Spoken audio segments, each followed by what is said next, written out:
julle.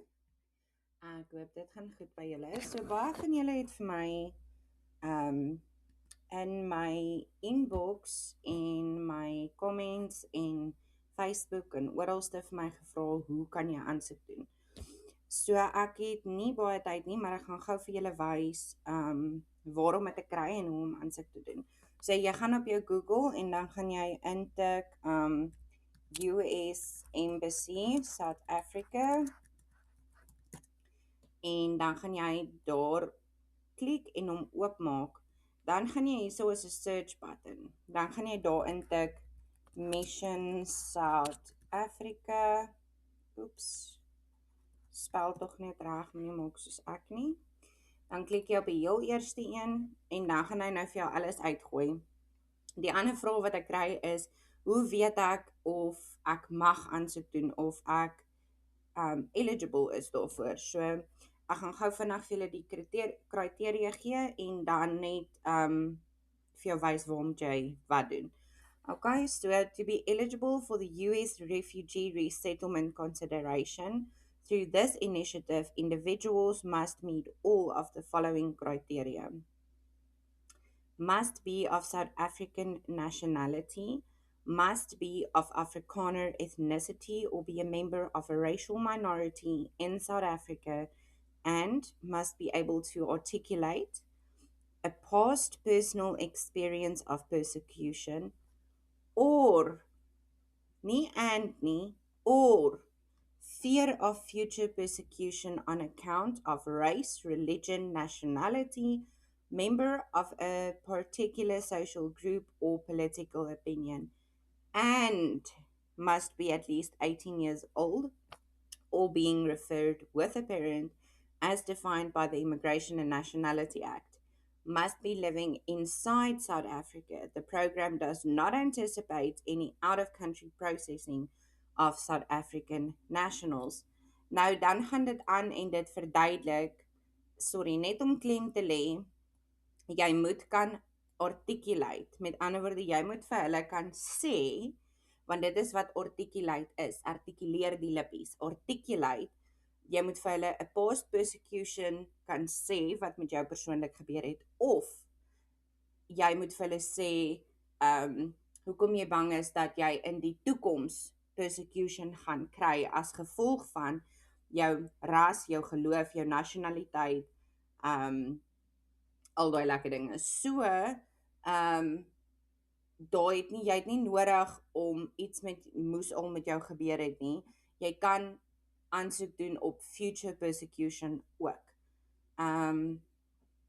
Ja, so ek hoop dit maak nou sin vir almal. En dan gaan jy sien hierso is ASRAP Intake Questionnaire. Nou, ek gaan nou op hom klik. Ek wil hê julle moet alles lees. Alles op daai bladsy, want dit gaan jou vrae antwoord. So dan klik jy op daai link na jy alles gelees het, dan gaan hulle vir jou die general information en instructions gee van die ASRAP Intake Questionnaire, wat dan nou hier is. So, nou gaan hulle vir jou die Eligibility Questionnaire is mos nou die heel eerste ding, ons het dit al gesê, jy moet in Suid-Afrika wees, jy moet 'n South African national wees, jy moet past of future persecution of albei hê, jy moet binne in Suid-Afrika bly en jy moet ouer as 18 wees.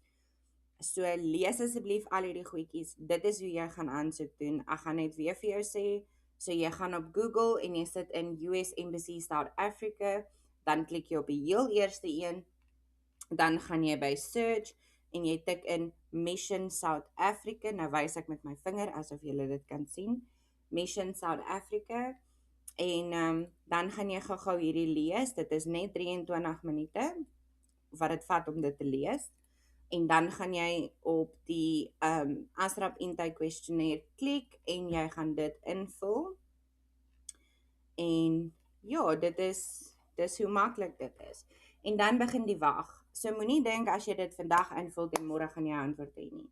Daar is mense wat aansoek gedoen het en hulle is deur hulle interviews, medicals, cultural orientation, hulle is reg, al wat hulle verwag is vliegkaartjies, al van Mei, Junie laas jaar af. So jy gaan moet geduldig wees. Jy gaan nie elke halfuur kan opcheck nie, want daar gaan niks nuuts wees nie. So jy gaan moet geduldig wees. Ja, daar is 'n cap van 7.5. Baie mense sê, ag, maar dis 'n soft cap. Ons gaan net op wat amptelik gesê word. Ja, hulle kan dit meer maak. Hulle kan dit ook net so los en dan al die ander approvals sal dan oorgaan na die volgende fiscal jaar toe. So daar's baie dinge wat ons nie beheer oor het nie. So doen wat jy kan doen om jouself te help en hou op worry oor al die ander faktore waaroor jy geen beheer het nie. Ek hoop dit help julle. Ek kan nie in my inbox inkom nie, daar's net te veel goed. As julle ander vragies het, komment dit asseblief my op die video's en gaan kyk asseblief die ander video's, want baie keer vra mense vir my, okay, maar kort agentskap, maar ek het reeds 'n video daar gemaak, maar hulle gaan nie fisies in my profiel in om te gaan kyk of het ek al daaroor gepraat nie. So doen dit asseblief en laat weet maar in die comment section of julle nog vrae het. Bye!